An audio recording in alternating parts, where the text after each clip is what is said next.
మనందరి ప్రీతమ నాయకులు యువగలం రథసారథి యువత ఆద్యాజ్యోతి ఈ రాష్ట్రాన్ని సమూల మార్పులు చేయడానికి విశేషంగా కృషి చేస్తున్న మన యువ నాయకులు మన ప్రీతమ యువనేత తెలుగుదేశం పార్టీ కార్యనిర్వాహక అధ్యక్షులు శ్రీ నారా లోకేష్ గారికి స్వాగతం సుస్వాగతం.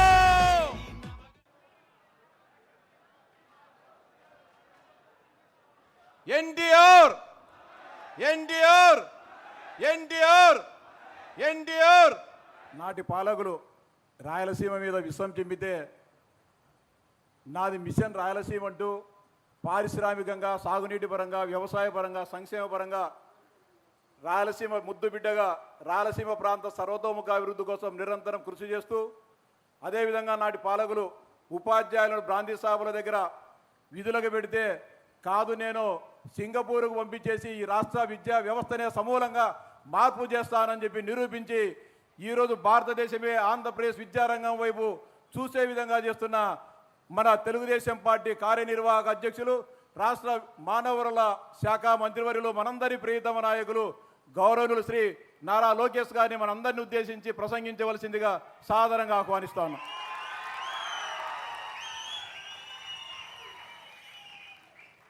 జై తెలుగుదేశం, జై తెలుగుదేశం.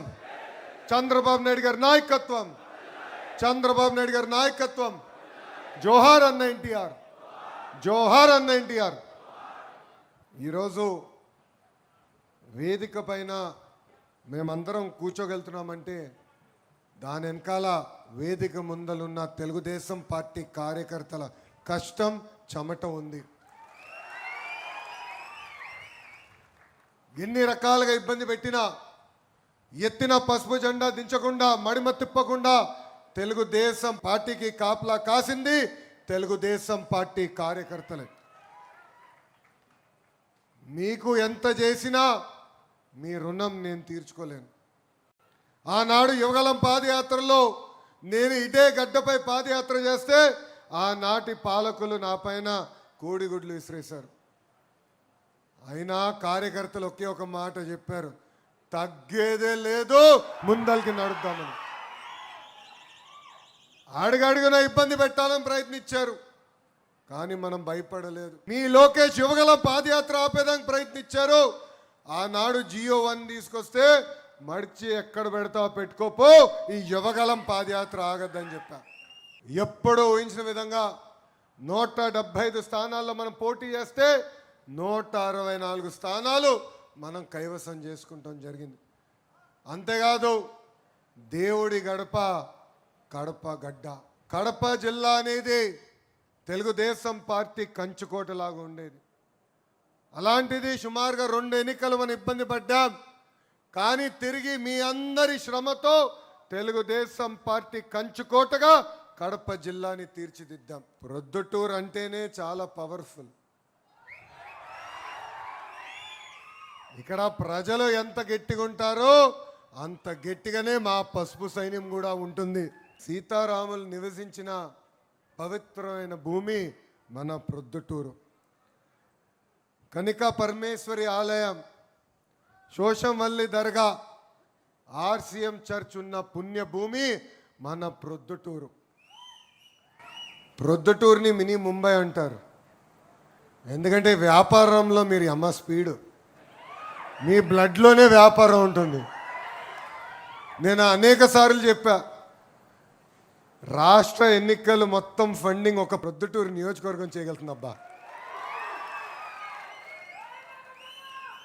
ఏకంగా బంగారం వ్యాపారంలో కూడా మీరు నంబర్ 1.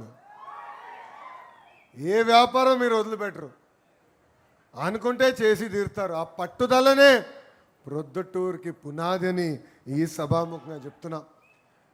ఇప్పుడు రాయలసీమని గోల్డ్ హబ్గా చంద్రబాబు నాయుడు గారు మార్చుతున్నారు. మనం చూసాం, జొన్నగిరి స్వర్ణగిరిగా మారింది. అక్కడ ఏకంగా ఈరోజు బంగారం తయారు చేసుకునే పరిస్థితి ఎన్డీఏ ప్రభుత్వానికి వచ్చింది. తెలుగుదేశం పార్టీ ఆవిర్భావం తర్వాత 4 సార్లు ప్రొద్దుటూరు నియోజకవర్గం గెలుస్తాం జరిగింది. ప్రతిపక్షంలో ఉన్నా అధికారంలో ఉన్నా ఎప్పుడూ ప్రొద్దుటూరిని అభివృద్ధి చేసిన వ్యక్తి మన నాయకుడు చంద్రబాబు నాయుడు గారు. ప్రొద్దుటూరిని ముందలు తీసుకెళ్ళాలి, అన్ని రంగాల అభివృద్ధి చేయాలి లక్ష్యంతో ఆనాడు మన అడుగులు వేస్తూ వెళ్ళాం. మీరందరూ ఒకటే గుర్తుపెట్టుకోవాలి, యువగలం పాదయాత్రలు నేను చెప్పా, రాయలసీమకి క్యాన్సర్ గడ్డ లాంటి వ్యక్తి జగన్మోహన్ రెడ్డి అని. 5 సంవత్సరాలు అధికారంలో ఉన్నాడే, కనీసం ఒక్క పరిశ్రమను తీసుకొచ్చాడా? ఒక్క పరిశ్రమ చేత ఎక్స్పాన్షన్ చేపించాడా అని అడుగుతున్నా. ఏమనంటే రాయలసీమ బిడ్డ అంటాడు. ఎంత అన్యాయం ఒక్కసారి ఆలోచించాలి. ఆనాడు బ్రాహ్మణి స్టీల్ అనే ఒక కంపెనీ తీసుకొచ్చాడు.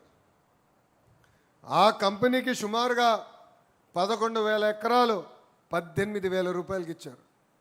ఇంకొక 3,000 ఎకరాలు 25,000 రూపాయలకి ఆ కంపెనీకి ఇచ్చారు. ఆనాడు మనందరికీ సినిమా చూపించారు. ఆ ఉక్కు ఫ్యాక్టరీ వల్ల 10,000 మందికి ఉద్యోగాలు, ఇండైరెక్ట్గా 1,00,000 మందికి ఉద్యోగాలు వస్తుందని. ఆ ఫ్యాక్టరీ వస్తుంది కనుక ఒబ్బలాపురం గన్లు కూడా ఇస్తున్నామని ఆనాడు చెప్పారు. గన్నులు దవ్వుకున్నారు. కంపెనీ పేరు కూడా రెడ్ గోల్డ్ అని పేరు పెట్టారు. డబ్బులంతా విదేశాలకు పంపించేశారు. ఏకంగా ఒక దొంగ పేపర్ ఉంది, పేపర్ పేరేంటి, దొంగ పేపర్ పేరేంటి, సాక్షిలో కూడా పెట్టుబడి పెట్టారు. అంటే ఎంత అన్యాయమో చూడండి. 14,000 ఎకరాలు ఇచ్చారు. ఒక్క పరిశ్రమను వచ్చిందా? ఒక్కరికైనా ఉద్యోగం వచ్చిందా? స్టీల్ బయటికి వచ్చిందా అని అడుగుతున్నాం. అదే మనం కష్టపడి ఈరోజు పరిశ్రమలు తీసుకొస్తే ఆ పార్టీలో ఒక జంపింగ్ జపాంగ్ ఉన్నాడు. ఎవడో మీకే బాగా తెలుసా బా, మన దగ్గర నుంచే పోయినాడు, అన్నీ అనుభవించి పోయినాడు జంపింగ్ జపాంగ్. అక్కడికి వెళ్ళి పెద్ద మాటలు మాడుతున్నాడు. అయ్యా నువ్వు ఇన్ని మాటలు మాడుతున్నావే, మీ నాయకుడిని ముందల ప్రశ్నించు, 5 సంవత్సరాలు కడప జిల్లాకి పీకింది ఏంటని అడుగుతున్నా. చివరికి పులివెందల కూడా నీళ్ళిచ్చింది మన నాయకుడు చంద్రబాబు నాయుడు గారు. వాళ్ళు మాటలు మాడుతారు. సోలార్ కంపెనీ తీసుకొస్తే ఏదో అన్యాయం జరిగిందంటారు. దాల్మియా సిమెంట్స్ ఎక్స్పాన్షన్కి తీసుకొస్తే ఏకంగా ఆ ఊర్లని తిరిగి మీరు అంగీకరించదని చెప్తారు. ఇన్ఫ్యాక్ట్ అదే నాయకులు అధికారంలో ఉన్నప్పుడు ఆ ఫ్యాక్టరీకి లీగల్ నోటీస్ పంపించి ఎందుకు మిమ్మల్ని మూయకూడదని కూడా నోటీస్ ఇష్యూ చేశారు. అడిగాను ఆ కంపెనీ యజమాని, ఎందుకు వచ్చింది అబ్బా నీకు లీగల్ నోటీస్ అంటే, నెల మామూలు పంపించమన్నారు, నేను ఇవ్వనని చెప్పాను, అందుకే నాకు లీగల్ నోటీస్ ఇచ్చారబ్బా అని చెప్పాడు. అంటే ఒక కంపెనీని తరిమేసేదానికి ఎన్ని రకాలుగా ప్రయత్నించారో ఇది ఇక్కడున్న కడప ప్రజలందరూ ఒక్కసారి గమనించాలి. అదే మన ముఖ్యమంత్రి చంద్రబాబు నాయుడు గారు 4వ ప్రమాణ స్వీకారం చేసిన వెంటనే ఏకంగా జేఎస్డబ్ల్యూ పనులు పరిగెత్తిస్తున్నాం. ఎస్ఏఎల్ ద్వారా ఈరోజు సోలార్ విద్యుత్ తయారు చేసే పరిశ్రమను తీసుకొచ్చాం. అంతేకాదు ఇప్పుడు దాల్మియా సిమెంట్స్, స్మార్ట్ కిచెన్స్, ఇక ఐటీలో కూడా పెద్ద ఎత్తున యువకుల్ని ప్రోత్సహించేదానికి స్టార్టప్ సెంటర్ కూడా ఏర్పాటు చేసింది ఈ కూటమి ప్రభుత్వం. ఇక్కడితోనే ఆగం. కడప జిల్లాకి పరిశ్రమలు తీసుకొస్తాం. హార్టికల్చర్లో కూడా పెద్ద ఎత్తున ప్రోత్సహించే బాధ్యత మనం తీసుకుంటామని ఈ సభాముఖంగా మీ అందరికీ తెలియజేస్తున్నాం. గొడ్డలి పార్టీ అధికారంలో ఉన్నప్పుడు ప్రొద్దుటూరు నియోజకవర్గంలో ఏం జరిగిందో ఒక్కసారి మనం అందరం గమనించాలి. ఎందుకంటే మనం కూడా మర్చిపోతాం. ఈరోజు పోలీస్ సోదరులందరూ సెల్యూట్ కొట్టినప్పుడు కష్టకాలాలు మర్చిపోతాం. నాకు ఇప్పుడు కూడా గుర్తుంది, ఆనాడు చంద్రబాబు నాయుడు గారిని ఇంటి నుంచి బయటికి రానిలేదు. ఏ గేట్ల దగ్గర అయితే ఈరోజు సెల్యూట్ కొడుతున్నారో ఆ గేట్లకి తాళ్ళు కట్టించారు జగన్. మన నియోజకవర్గానికి చెందిన మన నాయకుడు నందన్ సుబ్బయ్యని ఎంత కిరాతకంగా చంపేశారో మనందరం చూసాం. ఆ కుటుంబానికి అండగా నిలబడింది తెలుగుదేశం పార్టీ. ఆ పిల్లల్ని ఈరోజు కూడా చదివిస్తుంది మన తెలుగుదేశం పార్టీ. అంటే గొడ్డలి పార్టీలో ఏకంగా మన కార్యకర్తలను అదే గొడ్డలతో చంపేశారు, అరాచకాలు చేశారు, ప్రజల్ని ఇబ్బంది పెట్టారు, అడుగడుగున కార్యకర్తలను కూడా ఇబ్బంది పెట్టారు. ఇది ఇక్కడున్నా మనందరం మర్చిపోకూడదు. కష్టకాలాలు ఎప్పుడు మర్చిపోకూడదు. ఎంత ఇబ్బంది పెట్టామో మనందరం ఒక్కసారి గుర్తుపెట్టుకోవాల్సిన అవసరం ఉంది. నేను కూడా ఇప్పుడు అలసిపోతే యుగలం పాదయాత్ర పుస్తకం తిప్పుతా. అప్పుడు గుర్తొస్తున్నారు, ఇంత కష్టపడ్డాం, ఇంత ఇబ్బందులు ఎదుర్కొన్నాం, ఈ కష్టానికి ఏముంది, ఇంకొక 5 గంటలు కష్టపడదాం అన్న ఆలోచన నాకు వస్తుంది. సో ప్రతిపక్షాలు అనేక ఇబ్బందులు ఎదుర్కొన్నాం. ఇది మనందరం గుర్తుపెట్టుకోవాలని ఈ సభాముఖంగా కోరుతున్నాం. మనందరం చూసాం, వాళ్ళ హయాంలో బ్రహ్మణి స్టీల్ కుంభకోణం జరిగితే మన హయాంలో జేఎస్డబ్ల్యూ తీసుకొచ్చాం. వాళ్ళ హయాంలో ఏకంగా రక్తం పారితే ఈరోజు మన హయాంలో కడప జిల్లాలో ఉద్యోగాలు పారుతున్నాయి. వాళ్ళ హయాంలో ఫ్యాక్షనిజం ఉందంటే మన హయాంలో ఫ్యాక్టరీలు తీసుకొచ్చిన ఘనత. ఇది ప్రతి కార్యకర్త గుర్తుపెట్టుకోవాలి. ప్రతి గడప దొక్కినప్పుడు ప్రజల్లోకి తెలియజేయాలని ఈ సభాముఖంగా కోరుతున్నాం. మీ అందరూ తెలుసు, 2025 మహానాడున మారుతున్న కాలానికి సిద్ధాంతాలు కూడా కొన్ని మెరుగుపరుచుకున్నాం. 6 శాసనాలు మనం ప్రకటించుకున్నాం. దాంట్లో నాకు మనసుకు దగ్గరగైన శాసనం కార్యకర్తనే మా అధినేత. ఇది చెప్పి వెళ్ళిపోతాం కాదు.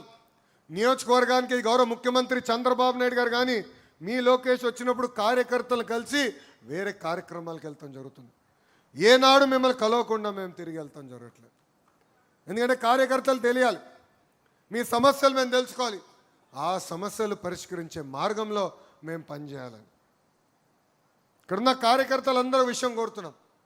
మంది ఒక పెద్ద కుటుంబం, 1,06,00,000 సభ్యులున్న కుటుంబం. ఇబ్బందులు ఉంటాయి, సమస్యలు ఉంటాయి, మనం కూర్చుని మనం పరిష్కరించుకోవాలి. చిన్న కుటుంబంలో కూడా సమస్యలు ఉంటాయి, మనం బయటికి చెప్పుకో, మనం కూర్చుంటాం, కుటుంబం పెద్ద దగ్గరికి వెళ్తాం, ఈ సమస్యను ఎలా పరిష్కరించాలని అడుగుతాం. ఈరోజు క్లస్టర్ ఉంది, బూత్ ఉంది, దానిపైన యూనిట్ ఉంది, గ్రామ పార్టీ ఉంది, క్లస్టర్ ఉంది, మండల్ ఉంది, లేదంటే డివిజన్ ఉంది, ఏకంగా నియోజకవర్గం ఉంది. దాని తర్వాత పార్లమెంట్ పార్టీ అధ్యక్షులు ఉన్నారు, జోనల్ కోఆర్డినేటర్ ఉన్నారు, ఇన్ఛార్జ్ మార్చులు ఉన్నారు. మన సమస్యలు పరిష్కరించే వరకు మనం వదిలిపెట్టకూడదు. పార్టీలో సంస్కరణలు తీసుకొచ్చడానికి నేను అహర్నిశలు కష్టపడ్డా. మీరందరూ అనుకోవచ్చు లోకేష్కి ఏముంది, చాలా తేలికైన పని, చిట్కేస్తే అయిపోతుంది. జిల్లా వ్యవస్థ నుంచి పార్టీ వ్యవస్థ తీసుకొచ్చేదానికి నాకు 3 పాలిట్ బ్యూరో మీటింగ్లు పట్టింది. చాలామంది అంగీకరించలేదు మొదటిసారి, రెండోసారి మళ్ళీ ప్రయత్నించా. 50% స్ప్లిట్ వచ్చింది. నేను వదిలిపెట్టలా. మీటింగ్ అయిన తర్వాత మళ్ళీ పెద్దలతో మాట్లాడా, మళ్ళీ నెక్స్ట్ పాలిట్ బ్యూరో మీటింగ్ తీసుకొచ్చి అనుకున్న సంస్కరణలు నేను సాధించా. ఇది మీ అందరికి ఎందుకు చెప్తున్నానంటే సమస్యలు ఉంటాయి, పరిష్కరించుకోవాల్సిన బాధ్యత మనందరిపైన ఉందని మీకు తెలియజేస్తున్నా.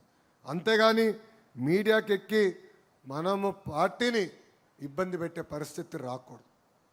ఈరోజు నేను అనుకున్న నిర్ణయాలకి అన్నీ బాబు గారు అంగీకరించవచ్చు, నేను అనుకునే అన్నీ అవ్వకపోవచ్చు. బాబు గారితో నేను చర్చిస్తా 4 గోడల మధ్యన, బాబు గారితో హోరాహోరీగా మాడతా 4 గోడల మధ్యలో. బయటకు వచ్చిన తర్వాత ఒకే నినాదం, జై తెలుగుదేశం, జై చంద్రబాబు నాయుడు గారు.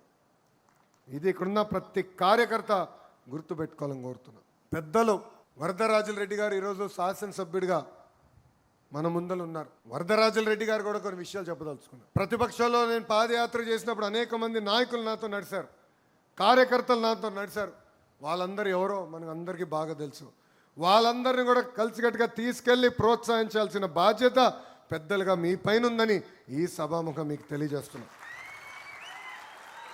ఇక్కడ వర్గాలు ఉండవు, ఒకే పార్టీ, అది తెలుగుదేశం పార్టీ ఉంటుంది. ఎవరన్నా వర్గాలు చేయాలనుకుంటే తలుపురు సిద్ధంగా ఉంది, మీరు వెళ్ళొచ్చు. ఆ వర్గాల వల్లనే పార్టీ నష్టపోతుంది. ఆ వర్గాల వల్లనే కంచుకోట లాంటి కడప జిల్లాలో మనం ఇబ్బంది పట్టాం. ఇక్కడున్న కార్యకర్తలందరూ కూడా పిలిపిస్తున్నా, వర్గాలకి దూరంగా ఉండండి, పార్టీని నమ్ముకోండి, మిమ్మల్ని పైకి తీసుకొచ్చే బాధ్యత మీ లోకేష్ అని సభాముఖంగా తెలియజేస్తున్నా. మీ అందరు తెలుసు మై టీడీపీ యాప్ కూడా తీసుకొచ్చాం. చాలామంది అడిగారు నేను, ఎందుకబ్బా ఈ యాప్, ఈ టెక్నాలజీని, కూర్చోండి, టెక్నాలజీ ఎందుకని అడిగారు. ఈరోజు గ్రామ స్థాయిలో ఎవరు పనిచేస్తున్నారు, బూత్ స్థాయిలో ఎవరు పనిచేస్తున్నారు తెలుసుకోవాలంటే ఏదో మార్గం ఉండాలి. సుమారుగా 4 లక్షల మంది నాయకులు ఉన్నారు తెలుగుదేశం పార్టీలో. 4 లక్షల నాయకుల్ని జల్లెడు పట్టాలంటే టెక్నాలజీ అవసరం. అందుకే మై టీడీపీ యాప్ డౌన్లోడ్ చేసుకోమంటున్నా. మీరు చేస్తున్న ప్రతి కార్యక్రమం పార్టీకి తెలియజేయాలంటే ఆ యాప్ని వినియోగించమని ఈ సభాముఖం మిమ్మల్ని కోరుతున్నా. ఇక్కడున్న మిమ్మల్ని అందరిని అడగాలి, ఎంతమందికి మై టీడీపీ యాప్ ఉందో చేతులు పైకి ఎత్తండి. అందరూ ఇప్పుడు ఎత్తుతారు, ఫోటోలకు వస్తారో చెక్ చేస్తా, లేకపోతే నో ఫోటో. అంగీకరిస్తున్నారా? యాప్ ద్వారా తెలుస్తుంది ఎవరు పనిచేస్తున్నారు. పార్టీ కొన్ని కార్యక్రమాలకు పిలిపిస్తుంది, అది స్ట్రక్చర్డ్ ప్రోగ్రామ్. అది మేము చెప్తాం ఎట్లా చేయాలో. ఇప్పుడు డోర్ టు డోర్ గురించి చెప్పబోతున్నా, అవన్నీ మీరు చేస్తారు. అంతేకాకుండా కొన్ని కార్యక్రమాలు మీరు స్వతహాగా పాల్గొంటారు, అది అక్కడ ఫీడ్ అని ఉంది, అక్కడ మీరు అప్లోడ్ చేస్తే నేరుగా నాకు తెలుస్తుంది. సో ఏ కార్యక్రమం చేసినా పార్టీకి మై టీడీపీ ద్వారా తెలియజేయండి. మిమ్మల్ని ఎత్తుక్కుంటా వచ్చే బాధ్యత నాదని సభాముఖ హామీ ఇస్తున్నాం. ఈరోజు నామినేటెడ్ పోస్ట్ విషయం తీసుకున్నాం. అందరికీ న్యాయం చేసామని నేను అనట్లా, కానీ ఈరోజు నామినేటెడ్ పోస్ట్లో కూర్చున్నారంటే రికమెండేషన్ ద్వారా రాలా.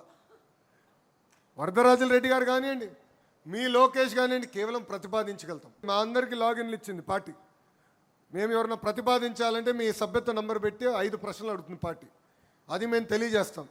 దాని తర్వాత చంద్రబాబు నాయుడు గారు ప్రతి పేరు చూస్తున్నాం, ఏ ఒక్క పేరుని వదిలిపెట్టట్లా. నేను అడిగా గౌరవ ముఖ్యమంత్రి గారు, సార్ ఇంత సమయం గడుపుతున్నారు దీనిపైన, ఇంత సమయం ఇన్వెస్ట్ చేస్తున్నారు, ఎందుకంటే ఒక మాట అన్నారు. 2019లో ఓడిపోయినప్పుడు నేను వెళ్ళా కార్యకర్తల దగ్గరికి. కార్యకర్తలు ఆనాడు పడిన ఇబ్బంది నేను తెలుసుకున్నా, అది జరగకుండా చూసుకోవాల్సిన బాధ్యత నా పైన ఉంది, అందుకే ఇంత సమయం ఇష్యూ పైన పెడుతున్నానని చెప్పిన వ్యక్తి మన గౌరవ ముఖ్యమంత్రి చంద్రబాబు నాయుడు గారు. నవంబర్కి మన నామినేట్ పోస్ట్ మొదటి విడత పూర్తవుతుంది, మళ్ళీ మిగతా సభ్యులకు అవకాశం వస్తుంది. సో ఒక పద్ధతి ప్రకారం పార్టీ నామినేటెడ్ పోస్టులన్నీ భర్తీ చేస్తుంది. ఎవరైతే ఫీల్డ్లో పనిచేశారో వాళ్ళని గౌరవించే బాధ్యత నాదని మళ్ళీ తెలియజేసుకుంటున్నాం. ఈరోజు మీరు అందరూ చూస్తున్నారు, 1వ తారీఖు నాడు పెన్షన్ ఇస్తున్నాం, 4,000 రూపాయలు. భారతదేశంలో ఏ రాష్ట్రం కూడా 4,000 రూపాయలు పెన్షన్ ఇవ్వట్లేదు, మనం ఇస్తున్నాం. తల్లికి వందనం, ఆనాటి పాలకులు ఏం చెప్పారు, ఎంతమంది పిల్లలుంటే అంతమంది పిల్లలకి ఇస్తా అన్నారు, జంప్ దాని తర్వాత. అలాంటిది మనం అధికారంలోకి వచ్చిన తర్వాత ఇంట్లో ఎంతమంది పిల్లలున్నా అంతమంది పిల్లలకి ఇస్తా అని చెప్పాం. మొదటి విడత అంటే మొదటి సంవత్సరం వేసాం. ఈ సంవత్సరం జూలై 24 కల్లా తల్లి అకౌంట్లో తల్లికి వందనం కూడా జమ చేయబోతున్నాం. 3 గ్యాస్ సిలిండర్ ప్రతి ఏడా ఇస్తున్నాం. స్త్రీ శక్తి కింద మహిళలు ఉచితంగా ప్రయాణించే హక్కు కల్పిస్తున్నాం. ఏకంగా మత్స్యకార సేవలో డబ్బులు వేస్తాం. ఆటో వాళ్ళ సేవలో డబ్బులు వేస్తున్నాం. మా చేనేత సోదరులైతే హ్యాండ్లూమ్ ఉంటే 200 యూనిట్ల కరెంటు, పవర్ లూమ్ ఉంటే 500 యూనిట్ల కరెంటు ఉచితంగా అందజేస్తున్నాం. ఇలా ఇచ్చిన హామీలని ఒక పద్ధతి ప్రకారం నిలబెట్టుకుని ముందరికి వెళ్తున్నాం. మీ అందరు చూశారు, ఆనాడు అన్న క్యాంటీన్లు అన్నీ మూసేస్తే ఆ అన్న క్యాంటీన్లు కూడా తిరిగి ప్రారంభించింది కూటమి ప్రభుత్వం. యువకులు పడుతున్న ఇబ్బందులు నాకు తెలుసు. పాదయాత్రలో వాళ్ళందరినీ కలిసా, మిమ్మల్ని కలిసా. వాళ్ళు ఒకటే చెప్పారు, అయా ప్రభుత్వం ప్రైవేట్ రంగంలో ఉద్యోగాలు కల్పించండి మాకు చాలని చెప్పారు. అందుకే మన ప్రభుత్వ అధికారంలోకి వచ్చిన మొదటి సంవత్సరంలోనే మెగా డిఎస్సి ఏర్పాటు చేసి 16,000 పోస్టులు భర్తీ చేస్తాం జరిగింది. 250 కేసులు వేశారు ఆ డిఎస్సి పైన, స్టే ఆర్డర్ ఎక్కడ రాలేదు. 6,000 కానిస్టేబుల్ పోస్టులు భర్తీ చేశాం. ఇప్పుడు ఏకంగా జాబ్ క్యాలెండర్ కూడా విడుదల చేసి 10,000 పోస్టులు ఈ సంవత్సరంలో భర్తీ చేస్తాం. ప్రతి సంవత్సరం జాబ్ క్యాలెండర్ కూడా ఇచ్చే బాధ్యత మేము తీసుకుంటాం. ఈరోజు భారతదేశంలో 100 రూపాయలు పెట్టుబడులు వస్తే 25 రూపాయలు ఆంధ్ర రాష్ట్రం ఎత్తుక్కుంటూ వస్తుంది. పరిశ్రమలు తీసుకొస్తున్నాం, గ్రౌండింగ్ అవుతున్నాయి. పెద్ద ఎత్తున ప్రైవేట్ రంగంలో కూడా నిరుద్యోగ యువకులకి ఉద్యోగాలు కల్పించే బాధ్యత కూడా మేము తీసుకుంటాం. ఇది ప్రజల్లోకి తీసుకెళ్లాల్సిన అవసరం ఉంది. ప్రజల్లో చైతన్యం తీసుకురావాల్సిన అవసరం చాలా చాలా ఉంది. ఈరోజు మనం చూస్తున్నాం, రూపాయి సంపాదిస్తే ప్రభుత్వాలు రూపాయి 40 పైసలు ఖర్చు అవుతుంది. అంటే ప్రభుత్వ ఉద్యోగస్తుల జీతాలు కానివ్వండి, పెన్షన్లు కానివ్వండి, మన ఇస్తున్న సంక్షేమ అభివృద్ధి కార్యక్రమాలు కానివ్వండి, సుమారుగా రూపాయి 40 పైసలు ఖర్చు అవుతున్నాయి. మనం అభివృద్ధి కార్యక్రమాలు అంటే రోడ్లు వేయాలన్నా, బ్రిడ్జిలు వేయాలన్నా కేంద్ర ప్రభుత్వం సహకారంతో మనం చేయగలుగుతున్నాం. శాస్కి స్కీమ్ అని ఇలాంటి అనేక స్కీములతో అనుసంధానమై కానీ మనం చేయలేకపోతున్నాం. గత పాలకులు అప్పులు చేస్తూ బటన్ నొక్కినారు. ఆ అప్పులంతా ఈరోజు వచ్చి మన భారంగా మారింది. ఒక పక్కన వడ్డీ కట్టాలా, అసలు తీర్చాలా, మనం ఇచ్చిన హామీలు నిలబెట్టుకోవాలా, మళ్ళీ అభివృద్ధి కార్యక్రమాలు కూడా చేయాలి. కరెంటు ఛార్జీలు మనం పెంచలేదు, ఆర్టీసీ ఛార్జీలు మనం పెంచలేదు, చెత్త పైన పన్ను తీసేసాం. అంటే ఒక పక్కన ప్రజలపైన భారం తగ్గిస్తూ ఇంకో పక్కన ఎకనామిక్ యాక్టివిటీ పెంచి ఈరోజు మన సంక్షేమ కార్యక్రమాలు చేస్తున్నాం. మన ఆర్థిక శాఖ మార్చులు ఉన్నారు కేశవ్ గారు, ఆయనకు ముద్దుగా ఒక పేరు పెట్టినాం. ఆయన ఎప్పుడొచ్చినా గౌరవ మంత్రులందరూ మేము నుంచుని ఇట్లా వంగి లక్ష్మీ అని నమస్కారం పెడతాం. ఆయన అన్నాడు నాతో, నా పైన చాలా కసి ఉంది బాబు నీకు అన్నాడు. ఎందుకన్నా నా ఆర్థిక శాఖ ఎందుకు ఇచ్చానైనా నాకు అని అడిగాడు. అంటే ఎంత ఇబ్బందులు ఉన్నాడో ఒకసారి ఆలోచించాను. చేయాలని తప్పన ఉంది, చేస్తాం, కానీ ఒక పద్ధతి ప్రకారం చేసుకుంటూ వెళ్ళాలి. దారి తప్పిన రాష్ట్రాన్ని మళ్ళీ సరైన దారిలో మేము పెడుతున్నాం. ఇప్పుడిప్పుడు ఆదాయం పెరుగుతుంది రాష్ట్రానికి. ప్రతి ఏడా 60,000 కోట్ల లోటు బడ్జెట్, 60,000 కోట్ల లోటు బడ్జెట్తో నడుస్తున్నాం. సో మాకు సమస్యలు ఉన్నాయి. శాఖల్లో కూడా కొత్త స్కూల్ ఏర్పాటు చేయాలంటే 1-2 సార్లు ఆలోచించాల్సి వస్తుంది. సో ఇంకొక సంవత్సరం కష్టపడాలి. ముఖ్యమంత్రి గారు ప్రతి నెల రివ్యూ చేస్తున్నారు మమ్మల్ని. ఒక్క సంవత్సరం కానీ గట్టి కష్టపడితే సమస్యలు మనం అధిగమించుకుని కొత్త పనులు కూడా చేసానికి అవకాశం ఉంటుంది. సో ఇక్కడ చాలామంది ఏమనుకుంటున్నారంటే, ఏముందిలే అబ్బా, ఇంకా 10 పనులు చేయి, ఆ స్కూల్ నీకేముంది, నువ్వు మంత్రివి, చిట్కేస్తే అయిపోవాలి కదా, అంత తేలికుంటే నేనే చేస్తా కదా స్వామి. సమస్యలు ఉన్నాయి. ఒక తల్లికి వందనం కింద 10,000 కోట్లు ఖర్చు చేస్తున్నాం. పెన్షన్ కింద 30,000 కోట్లు ఖర్చు పెడుతున్నాం. ఇట్లా ఒక్కొక్క సంక్షేమ కార్యక్రమం తీసుకుంటే 10,000 కోట్లు అవుతుంది. 1,000 కోట్లు కూడా కాదు, 10,000 కోట్లు ఖర్చు అవుతుంది. ఏ రాష్ట్రం చేయని విధంగా మన రాష్ట్రంలో సంక్షేమం జరుగుతుంది. ఇది ప్రజలకి తెలియజేయాల్సిన బాధ్యత మనందరిపైన. మనం ప్రజలకి గుర్తు చేయాలి. ఆనాడు మాట్లాడాలంటే భయపడే పరిస్థితి, ఆనాడు సోషల్ మీడియాలో పోస్ట్ పెట్టాలన్నా భయపడే పరిస్థితి, ఆనాడు ఇంటి నుంచి బయటికి వెళ్ళాలంటే భయపడే పరిస్థితి. మహిళలపైన గతంలో ఎలాంటి దాడులు జరిగినాయో మనందరం చూసాం. సో ప్రజలకి ఇది తెలియజేయాల్సిన బాధ్యత మనందరిపైన ఉంది. సంక్షేమ అభివృద్ధి 2 జోడెద్దుల బండి, ఆ 2 ముందలు తీసుకెళ్తాం. కానీ లా అండ్ ఆర్డర్ని ఎంత మెరుగుపరిచామో ప్రజలకి తెలియజేయాలని ఈ సభాముఖం మిమ్మల్ని అందరూ కోరుతున్నా. ఎస్ఐఆర్ ప్రక్రియ ఇప్పటికీ చాలా వరకు పూర్తయింది. మిగిలిన ఏంటంటే జాగ్రత్తగా చూసుకోండి. దాని తర్వాత డోర్ టు డోర్ కార్యక్రమం స్టార్ట్ అవుతుంది. డోర్ టు డోర్ కార్యక్రమాలు అందరూ భాగస్వామ్యం అవ్వాలి, ఒక బాధ్యతగా తీసుకోవాలి, కసితో పనిచేయాలి. అప్పుడే మనం ఆశించింది మనం సాధించగలుగుతాం. ప్రభుత్వ కొనసాగింపు అనేది చాలా చాలా అవసరం. మీరు గుజరాత్ చూడండి, ఒరిస్సా చూడండి, ఒకే పార్టీ వరుసగా వచ్చేగల ఏ స్థాయికి అభివృద్ధి చెందారు. మనం చూసాం 2019 నుంచి 24 వరకు ఒక సైకో ముఖ్యమంత్రి దారి తప్పింది రాష్ట్రాన్ని. ఎంత ఇబ్బందులు పడ్డాం, రాష్ట్రం ఎంత ఇబ్బంది పడింది. కరెంటు ఛార్జీలు 6 సార్లు పెంచారు, ప్రజల్ని అన్ని రకాలుగా పీడించారు, చెత్త పైన పన్నేశారు. ఇది ప్రజలకు చెప్పాలి. సో ప్రభుత్వం కొనసాగింపు అనేది చాలా చాలా అవసరం. ఇక్కడ కార్యకర్తలు అందరం భాగస్వామ్యం అవ్వాలి. ఎందుకంటే మన పార్టీలో ఒక జబ్బు ఉందండి, అలక. ఒక కార్యకర్త ఆవేదనతో ఒక పోస్ట్ పెడతాడు, ఆ సమస్యని పరిష్కరించాల్సిన బాధ్యత మనందరిపైన ఉంది. సో బూత్ స్థాయి అయితే బూత్ పార్టీ అధ్యక్షుడు చేయాలి, గ్రామ స్థాయి అయితే గ్రామ పార్టీ అధ్యక్షుడు చేయాలి, మండల స్థాయి అయితే మండల పార్టీ అధ్యక్షుడు చేయాలి. సమస్యలు ఉంటాయని చెప్పా, కానీ సమస్యలు పరిష్కరించుకోవాల్సిన బాధ్యత మనందరిపైన ఉంది. వ్యవస్థ ఉంది, మీకోసం పనిచేస్తున్నాం. ఏ సమస్య చిన్నది కాదు, ఏ సమస్య పెద్దది కాదు. సమస్య ఉంటే అది పరిష్కరించుకోవాలి. కూర్చుందాం, ఓర్పు సహనంతో మన సమస్యలు మనమే పరిష్కరించుకోవాలి. కానీ అలిగి ఇంట్లో పడుకుంటే నష్టపోయేది మనమే. 5 సంవత్సరాలు నరకం అనుభవించాం, 5 సంవత్సరాలు ప్రాణహానితో బతికాం, మళ్ళీ అదే పరిస్థితి వస్తుంది. ఇది మనందరం గుర్తుపెట్టుకోవాలి. ఈరోజు జనసేన పార్టీ ఉంది, ఇంకో పక్కన భారతీయ జనతా పార్టీ ఉంది. మన 3 పార్టీలు కలియక ఆంధ్ర రాష్ట్ర అభివృద్ధి కోసం, ఆంధ్ర రాష్ట్ర ప్రగతి కోసం ఆంధ్ర రాష్ట్రాన్ని ముందలు తీసుకెళ్ళాలి. సో మన కుటుంబం కాస్త కొంచెం పెద్ద కుటుంబం. జనసేన ముసుగులో ఎవరో ఒకరు మనం తిట్టాడు, వైకాపోలు తిడతారు. జనసేన అని పేరు పెట్టుకుని ఆ రంగులు పెట్టుకుని మనని తిడతారు. మనకు ఆవేదన వచ్చి మనం తిడతాం, అంటే మన మధ్య చిచ్చు పెడతాం. లేదంటే భారతీయ జనతా పార్టీ ముసుగులో మనం తిడతారు, లేదంటే మన ముసుగులో వాళ్ళని తిడతారు. అంటే మన మధ్యలో ఐక్యత లేకుండా చేయాలని ప్రయత్నిస్తారు. కానీ మీ అందరూ ఒకటి చెప్తున్నా, ఏది ఏమైనా ఈ 3 పార్టీలు కలిసికట్టుగా ఉంటాయి, కలిసికట్టుగా రాష్ట్రాన్ని అభివృద్ధి చేస్తాయి. ఇది నేను ఎందుకు చెప్తున్నానంటే, ఇండియా టుడే కాన్క్లేవ్ గెలిగా మొన్నటిగా, దాని ముందర దానికి వెళ్ళా. అక్కడ వాళ్ళు అడిగారు 29 మీరు కలిసే పోటీ చేస్తున్నారంటే, ఎస్ 29 మేము కలిసే పోటీ చేస్తున్నాం అని చెప్పా. ఆ వీడియో మా పవన్ అన్న చూశారు. అన్న చూసిన తర్వాత నాకు ఫోన్ చేసి, అరే 3 టర్మ్లు అంటే నువ్వు 1 టర్మ్ అంటున్నావు ఏంటినా అన్నాడు. అన్న నేనేదో అక్కడ అడిగిన ప్రశ్న సమాధానం చెప్పా. 100% 3 కాదు 5 టర్ములు కలిసికట్టుగా పోటీ చేద్దాం, ఆంధ్ర రాష్ట్రాన్ని కలిసికట్టుగా నంబర్ 1 చేద్దాం అని చెప్పాను. ఈరోజు ప్రధానమంత్రి గారు కూడా అహర్నిశలు కష్టపడుతున్నారు. మనం అడిగిన అన్ని కోరికలు ఆయన తీరుస్తున్నారు. విశాఖ ఉక్కు ప్రైవేటీకరణ చేయొద్దన్నాం, చేయలేదు. విశాఖకి రైల్వే జోన్ మనం ఇచ్చారు. అనంతపూర్కి ఏకంగా ఫైటర్ జెట్లు తయారు చేసే పరిశ్రమలు ఇవ్వండి అంటే ఇచ్చారు. బీపీసీఎల్ రిఫైనరీ ఇవ్వండి అంటే ఇచ్చారు. ఇట్లా అడిగిందంతా ఒక సిస్టమేటిక్గా ఆయన చేసుకుంటూ వెళ్తున్నారు.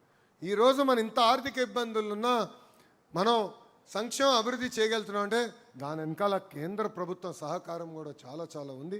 ఇది మనందరం గుర్తుపెట్టుకోవాలి. 3 పార్టీ కలయిక కేవలం రాష్ట్రానికే కాదు దేశానికి కూడా చాలా అవసరం.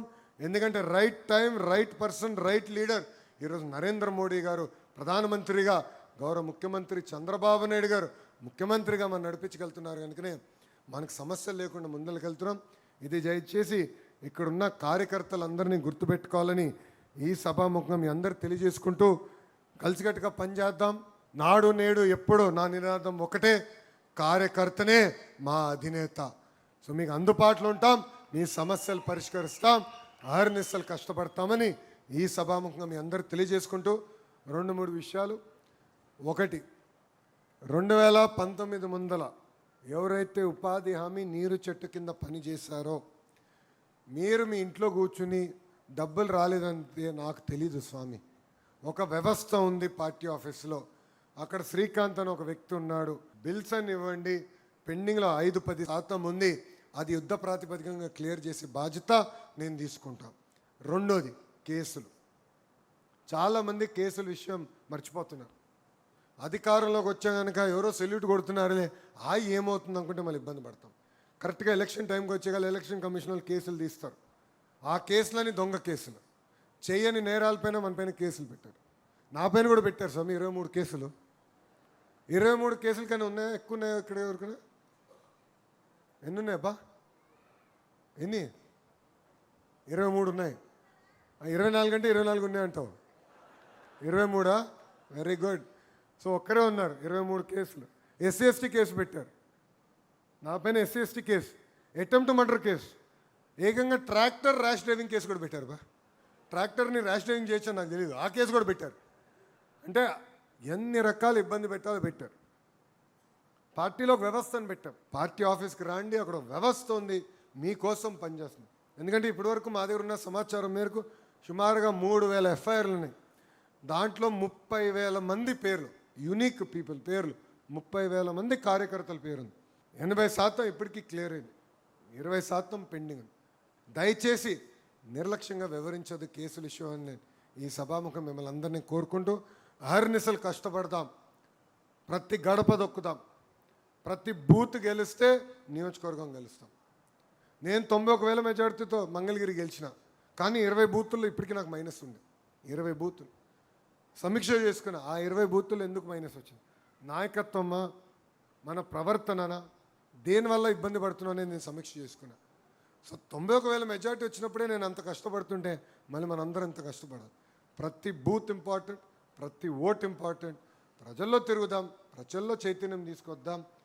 అండ్ నేను ఇక్కడ మిమ్మల్ని అందరినీ చివరిగా కోరేది ఒకే ఒక విషయం, అహంకారం వద్దండి. 151 సీట్లు 11 అయిందంటే దానికి కారణం అహంకారం. అహంకారంతో ఎప్పుడైతే వ్యవహరిస్తామో ప్రజలు ఒప్పుకోరు. తప్పు చేసినా ప్రజలు క్షమిస్తారు. తప్పు చేస్తే ప్రజల దగ్గరికి వెళ్ళి క్షమించండి నేను తప్పు చేశానంటే క్షమిస్తారు. ఒక 2 పనులు తక్కువ చేసినా క్షమిస్తారు. కానీ అహంకారంతో ఎప్పుడైతే మనం వ్యవహరిస్తామో ప్రజలు మనకి ఫుల్ స్టాప్ పెడతారు. 151 11 అయింది. ఇది మనందరం గుర్తుపెట్టుకుని ప్రజలతో మమేక్యం అవ్వాలి, ప్రజలతో అటాచ్మెంట్ ఉండాలి. ఎమోషనల్ అటాచ్మెంట్ ఏర్పడినప్పుడే మనం గెలవగలుగుతున్నాం. చాలామంది అడిగారు, మంగళగిరి నియోజకవర్గంలో మీకు అంత మెజారిటీ ఎందుకు వచ్చింది? అటాచ్మెంట్ ఏర్పడింది. మంగళగిరి వాళ్ళు ఎవరో ఎప్పుడు కలవాలన్నా, వేరే ఏ పనులున్నా మానేసుకుని మంగళగిరి ప్రజల్ని ఫస్ట్ కలుస్తాం. అన్ని సమస్యలను పరిష్కరించలేకపోవచ్చు, కానీ కూర్చుంటా వాళ్ళతో మాట్లాడతా, చేయగలిగినంత వరకు వాళ్ళ సమస్యలను పరిష్కరిస్తాం. సో అటాచ్మెంట్ అనేది మీరు ఏర్పాటు చేసుకోవాలి. ఇక్కడ మీరు అందరికి ఉందా అటాచ్మెంట్? ఈరోజు బూత్ స్థాయిలో యూనిట్, క్లస్టర్, గ్రామ, మండల, స్టేట్ కమిటీలు వచ్చారు, ఫర్ నియోజకవర్గ కమిటీలు వచ్చారంటే అటాచ్మెంట్ ఉంది కనుక వచ్చారు. కానీ అధికారులు వచ్చినప్పుడు కొంచెం స్పీడ్గా మాట్లాడచ్చు, స్పీడ్గా వ్యవహరించవచ్చు. అది చేయొద్దండి. అధికారంలో ఉన్న ప్రతిపక్షంలో ఉన్నట్టే ఆలోచించండి, అట్లనే పనిచేద్దామని ఈ సభాముఖం మీ అందరికీ తెలియజేసుకుంటూ అహర్నిశలు కష్టపడదాం, పార్టీ కోసం పనిచేద్దాం. అంతేకాకుండా ఒక చిన్న విషయం మర్చిపోయాను, కార్యకర్తల ఆరోగ్యం చూసుకోవాల్సిన బాధ్యత నా పైన ఉంది. ఇక్కడ ఏం జరుగుతుందంటే క్లస్టర్ యూనిట్ వాళ్ళు ట్రైనింగ్కి వచ్చారు, రక్త పరీక్షలు చేయించాం. ఆ రక్త పరీక్షలు చేసినప్పుడు 75% మంది ఐదర్ షుగర్ ఫ్యాక్టరీ అయ్యారు, లేదంటే సాల్ట్ ఫ్యాక్టరీ అయ్యారు, లేదంటే ఆయిల్ ఫ్యాక్టరీ. ఆయిల్ అంటే కొలెస్ట్రాల్, సాల్ట్ అంటే బీపీ, షుగరు డయాబెటీస్. సో 75% మంది ఏదో రకమైన ఫ్యాక్టరీ అయ్యారు. సో మీ ఆరోగ్యం కూడా కాపాడుకోవాలి స్వామి. సో ఇప్పుడు రాష్ట్ర వ్యాప్తంగా రక్త పరీక్షలు ఏర్పాటు చేయాలని నిర్ణయం తీసుకున్నాం. సిస్టమేటిక్గా పైలట్లు జరుగుతున్నాయి. మీ వివరాలు వచ్చిన తర్వాత డైట్ మారాలా, ఎక్సర్సైజ్ చేయించాలా, అవసరమైతే మందులు కూడా ఉచితంగా అందించే బాధ్యత తెలుగుదేశం పార్టీ తీసుకోబోతుంది. కానీ రక్త పరీక్షలు మీరు చేయించుకోవాలి. అదో పెద్ద పంచాయతీగా ఉంది నాకు. మా మంగళగిరిలోనే నాకు సినిమా చూపిస్తున్నారు మా వాళ్ళు. అనామ ఎప్పుడు చేయించుకోలేదు, ఇంజక్షన్ అంటే నాకు భయం. కానీ చేయించుకోవాలి కదా, ఆరోగ్యం ఎలా ఉందో తెలుసుకోవాలంటే రక్త పరీక్షలు చాలా చాలా అవసరం. సో మీ సహకారం ఉండాలి. మీ ఆరోగ్యం నా బాధ్యత అని గౌరవ ముఖ్యమంత్రి గారు, మన జాతీయ అధ్యక్షులు వారు చెప్తాం జరిగింది. సో ఆ కార్యక్రమంలో కూడా మీ సహకారం ఉండాలని ఈ సభాముఖం మీ అందరు తెలియజేసుకుంటున్నాను. చివరిగా కార్యకర్తలందరినీ కలుస్తా, తోపులాట వద్దు. 1 గంట కాదు, 2 గంటలు కాదు, 3 గంటలైనా కార్యకర్తల్ని కలిసిన తర్వాతనే నేను తిరిగి వెళ్తా. ఏ కార్యక్రమాలు అయితే చేయాలనుకున్నా అన్నీ చేసుకున్నా. దాల్మే సిమెంట్ అయిపోయింది, స్కూల్ సర్ప్రైజ్ విజిట్ అయింది. మన సుధాకర్ యాదవ్ గారిని కూడా వెళ్ళి కలిసాను, ఎందుకంటే వాళ్ళు తల్లిగారు చనిపోయారు. వెళ్ళాను. ఇంకా నాకు వేరే ఏం పని లేదు ఈరోజు. మిమ్మల్ని కలిసిన తర్వాతనే తిరిగి అమరావతికి వెళ్తా. సో కంగారు పడద్దు, తోపులాట వస్తుంది. ఓకేనా? అందరికీ నమస్కారం. జై తెలుగుదేశం, జై తెలుగుదేశం. చంద్రబాబు నాయుడు గారి నాయకత్వం, చంద్రబాబు నాయుడు గారి నాయకత్వం. జోహర్ అన్న ఎన్టీఆర్, జోహర్ అన్న ఎన్టీఆర్. జై హింద్, జై హింద్. థ్యాంక్ యూనా, అందరికి నమస్కారం. మీ వివాహాది శుభకార్యములకు, పుట్టిన రోజులకు, మీటింగులకు అత్యాధునిక సదుపాయాలతో ప్రొద్దుటూరు వాసవి సర్కిల్ వద్ద నుంచి అతి సమీపాన మీకు అందుబాటు ధరలలో happy banquet AC function hall మీకు స్వాగతం పలుకుతుంది. మా ఫంక్షన్ హాల్ నందు వంట సామాగ్రి మరియు విశాలమైన కార్ పార్కింగ్, అతి తక్కువ మెయింటెనెన్స్ ఖర్చుతో ఏ ఫంక్షన్ అయినా మా happy banquet AC function hall నందు జరుపుకొని ఆనందాన్ని పొందండి. బుకింగ్ కొరకు సంప్రదించండి. మా సెల్ నంబర్ 9100600238 7799